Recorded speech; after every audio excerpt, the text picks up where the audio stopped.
दोस्तों आज हमारे पास ये माइक्रोटेक कंपनी का हाई फ्रीक्वेंसी का ऑनलाइन यूपीएस आया है 3 केवीए 72 वोल्ट सिस्टम, यानी कि 6 बैटरी का ये ऑनलाइन यूपीएस है। क्योंकि दोस्तों कस्टमर ने हमारे को डायरेक्ट ही पिन आउट कर दिया था कि हमारे इस ऑनलाइन यूपीएस में जब लोड कनेक्ट करते हैं तो पर्टिकुलर इस कंपोनेंट के यहाँ पे स्पार्किंग और आर्किंग है। उन्होंने हमारे को ये जो कैपेसिटर है यहाँ पे बताया कि लोड कनेक्ट करते हैं तो यहाँ पे स्पार्किंग और आर्किंग है। कस्टमर ने इसके टॉप कवर को ओपन करके ये ऑब्जर्व कर लिया था। ये 72 वोल्ट का सिस्टम यानी कि 6 बैटरी का ये ऑनलाइन यूपीएस है दोस्तों। तो हमने डायरेक्ट इसके पावर कार्ड को बाहर निकाल लिया क्योंकि कस्टमर ने पहले ही बता दिया था कि यहाँ पे स्पार्किंग है। ये दोस्तों आउटपुट पे लगा हुआ एक कैपेसिटर है 10 माइक्रोफैराड और 350 वोल्ट का कैपेसिटर। ये आउटपुट में जो हाई फ्रीक्वेंसी है उसको ये रिमूव करता है, फिल्ट्रेशन का ये काम करता है दोस्तों। ये कैपेसिटर यहाँ पे खराब है, इस कैपेसिटर की वजह से आउटपुट पे जो है नॉइज आती है, फिल्ट्रेशन प्रॉपर नहीं होने की वजह से आउटपुट वोल्टेज भी आपको स्पाइक्स के रूप में दिखाई देगी। अगर आप उसको सीआरओ या डीएसओ पे ऑब्जर्व करेंगे, मल्टीमीटर से भी चेक करेंगे तो वो आपको एग्जैक्ट 220 या 230 जो भी सेट की हुई है वो नहीं मिलेगी। पहले तो हम इसको चेक करते हैं कि इसकी वजह से आउटपुट में आउटपुट वोल्टेज कितनी ये शो करता है। उसके बाद दोस्तों इसकी कैपेसिटर को हम चेंज करेंगे क्योंकि मेरे पास ये सेम कैपेसिटर नहीं है, तो हम दूसरे कोई कैपेसिटर की अरेंजमेंट बना के वो यहाँ पे लगाएंगे जिससे हमारा यहाँ पे रिपेयर हो जाए, ओके हो जाए। इसको चेक करने के लिए दोस्तों 6 बैटरी की यहाँ पे जरूरत पड़ेगी। डायरेक्ट मेंस पे भी आप इसको कर सकते हैं, लेकिन उसके लिए दोस्तों हम क्या करेंगे कि इस ऑनलाइन यूपीएस के अंदर ये यहाँ पे चार्जर लगा होता है, इसको इनपुट से हम कनेक्ट करेंगे तो ये डीसी आउटपुट निकाल देगा। 72 वोल्ट का है तो लगभग 83 से 84 वोल्ट इसकी निकलेगी। तो इसकी जो डीसी आउटपुट है उसको एज ए बैटरी हम यहाँ पे यूज करेंगे, जिससे ये आपका ऑनलाइन यूपीएस ऑन हो जाएगा और इसकी आउटपुट आ जाएगी। मैं आप लोगों को कनेक्ट करके दिखा देता हूँ कि इसको कैसे आप लोगों को कनेक्ट करना है, क्योंकि वीडियो में खुद बना रहा हूँ तो यहाँ पे थोड़ा सा हो सकता है कि वीडियो में आपको हिलते हुए नजर आए। तो अब मैं इसको आपको इसकी अरेंजमेंट कैसे इसके कनेक्शन करने कैसे चेक करना है, अगर कैपेसिटर ना हो तो आप दूसरे कैपेसिटर की अरेंजमेंट कैसे बनाएंगे वो सब मैं बता देता हूँ। दोस्तों ये जो चार्जर कार्ड है इसको इनपुट हमने डायरेक्ट कनेक्ट कर दिए है यहाँ पे मेन लाइट से।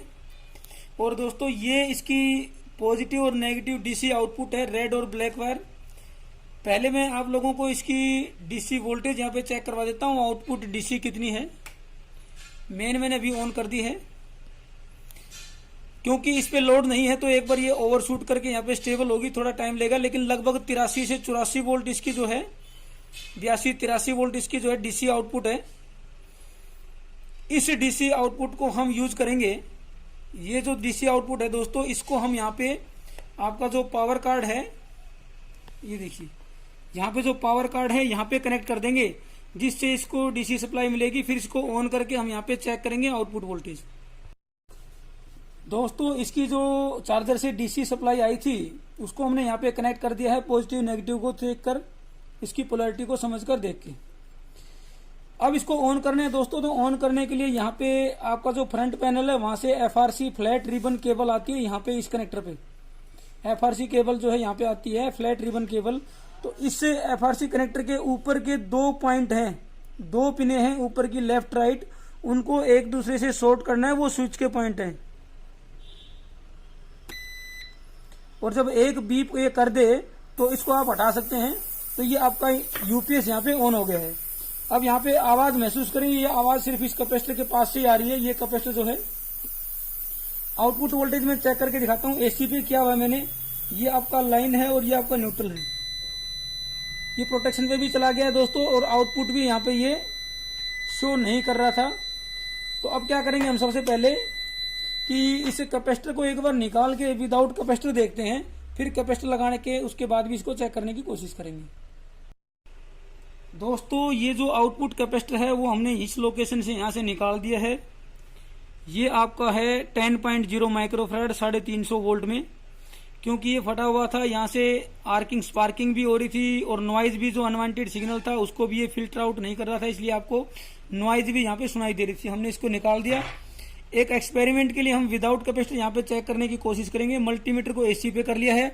एसी वोल्टेज हम यहाँ पे आपको चेक करा देता हूं मैं।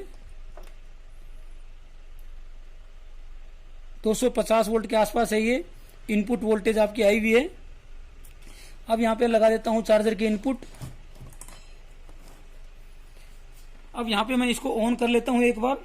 ये जो ऊपर की 2 पिनें हैं इनको मैं शॉर्ट कर देता हूं।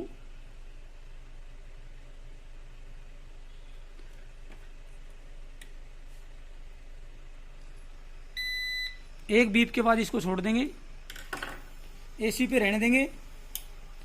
अब यहाँ पे आउटपुट आनी चाहिए दोस्तों, लेकिन यहाँ पे आउटपुट वोल्टेज नहीं आ रही है। देखिए ये एसी वोल्ट दिखा नहीं पा रहा है, कभी ओएल पे जाता है, कभी 00, कभी ओएल, यानी कि इसकी रेंज से ज़्यादा जो है यहाँ पे वोल्टेज ये शो कर रहा है, जिसकी वजह से ये आपका मीटर उसको रीड नहीं कर पा रहा है। फ्रीक्वेंसी भी इसकी जो है ज़्यादा है, इसलिए ये मीटर जो है उनको रीड नहीं कर पाता है, इसलिए यहाँ पे वैल्यू दिखा नहीं रहा है, आउटपुट वोल्टेज को दिखा ही नहीं रहा है। अब दोस्तों हम क्या करेंगे कि यहाँ पे कैपेसिटर लगाएंगे, लेकिन मेरे पास ये कैपेसिटर अवेलेबल नहीं है, तो मैं क्या करूँगा। मेरे पास ये कैपेसिटर अवेलेबल नहीं है। मेरे पास इंडक्शन में यूज होने वाले कैपेसिटर हैं 5 माइक्रोफैराड 400 वोल्ट के। अगर उन दोनों कैपेसिटर को मैं पैरेलल कर देता हूं तो 10 माइक्रोफैराड और 400 वोल्ट की वो अरेंजमेंट बन जाएगी। वो मैं आपको अरेंजमेंट करके दिखा देता दोस्तों। क्योंकि हमारे पास 10 माइक्रोफैराड और 350 वोल्ट में कैपेसिटर नहीं है, ये इंडक्शन में यूज होने वाले 5 माइक्रोफैराड और 400 वोल्ट के कैपेसिटर हैं। दोनों को हमने इस तरीके से साथ साथ करके के चिपका दिया है। अब इन दोनों को हम पैरेलल कर लेंगे। इन दोनों की एक तरफ की दोनों लीड हैं उनको शॉर्ट कर लेंगे और दूसरी तरफ की दोनों लीड को शॉर्ट कर लेंगे, जिससे ये दोनों कैपेसिटर पैरेलल हो जाएंगे और इसकी वैल्यू हो जाएगी 10 माइक्रोफैराड और 400 वोल्ट। इनको पैरेलल करके और यहाँ पे हम इस तरीके से लगा देंगे, अच्छे तरीके से ऐसे वर्टिकल में खड़ा करके ऐसे इसके नीचे जो है चिपकाने के लिए हॉट ग्लू लगा के और इस तरीके से इसको हम चिपका देंगे और इस तरफ से इसके सीधे सीधे हम यहाँ पे कनेक्शन कर देंगे। इसके कनेक्शन करके हम चेक करते हैं और फिर मैं आपको इसका व्यू भी दिखाता हूँ। तो दोस्तों ये जो एक कैपेसिटर लगा था उसकी जगह पे हमने इंडक्शन में यूज होने वाले 2 कैपेसिटर को पैरेलल कर लिया है, क्योंकि वो भी हाई फ्रिक्वेंसी पे ही काम करते हैं ये जो कैपेसिटर हैं, तो ये यहाँ पे काम करेंगे ऐसा मुझे लगता है। और इसको हम यहाँ पे चेक कर लेंगे। कैपेसिटर को पैरेलल करके लगा दिया है। अब मैं इसको करता हूं ऑन। मल्टीमीटर को ले लेते हैं ऊपर ताकि हम यहाँ पे वोल्टेज को चेक कर सकें। इसकी ऊपर की एफआरसी केबल की ऊपर की 2 जो पहले मैं ऑन करता हूं चार्जर को।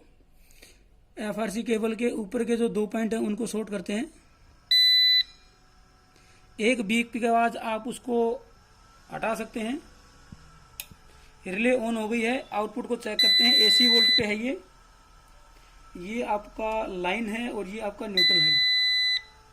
ये देखिए दोस्तों, अब हम आपकी जो आउटपुट वोल्टेज है, ये ब्राइटनेस को सेट करके दिखाता हूं मैं आपको। ये आपकी आउटपुट वोल्टेज अब आ गई है 218 वोल्ट, यानी कि अब आउटपुट वोल्टेज बिल्कुल ये रीड कर रहा है और आउटपुट वोल्टेज इसकी फिक्स भी है। देखिए 217 बिल्कुल फिक्स आउटपुट वोल्टेज है और आउटपुट वोल्टेज आ भी गई है। मल्टीमीटर इसको रीड भी कर रहा है।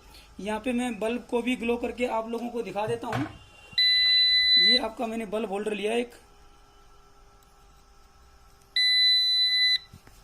हाँ जी, ये देखिए ये बल्ब होल्डर मैं आपको इधर से जला के दिखाता हूँ। ये बल्ब होल्डर यहाँ पे ग्लो हो गया है, ये देखिए। यानी कि अब हमारा जो ये ऑनलाइन यूपीएस था ये रिपेयर हो गया है। ये वीडियो मैंने दोस्तों इसलिए बनाई है ताकि कई बार अगर हमारे पास कंपोनेंट या सामान अरेंजमेंट ना हो पाए तो उसका इक्विवेलेंट भी अगर आपको नहीं मिलता है, दूसरी कंपनी का भी नहीं मिलता है, तो आप कुछ इस तरीके से अरेंजमेंट करके आप अपने यूपीएस को रिपेयर कर सकते हैं, इन्वर्टर को रिपेयर कर सकते हैं। इसको मैं अब असेंबल करके कस्टमर को हम इसको ऑफर कर देंगे। अब ये बिल्कुल वर्किंग कंडीशन में ओके है। सिर्फ इसमें यही प्रॉब्लम थी, इसका जो आउटपुट कैपेसिटर था वो बस्ट आउट हो गया था, जिसकी वजह से आउटपुट जो है वो फिल्टर आउट नहीं हो पा रही थी। तो अब हमने इसको रिपेयर कर लिया। अगर इसी तरह के वीडियो देखने हैं तो दोस्तों आप हमारे चैनल की प्लेलिस्ट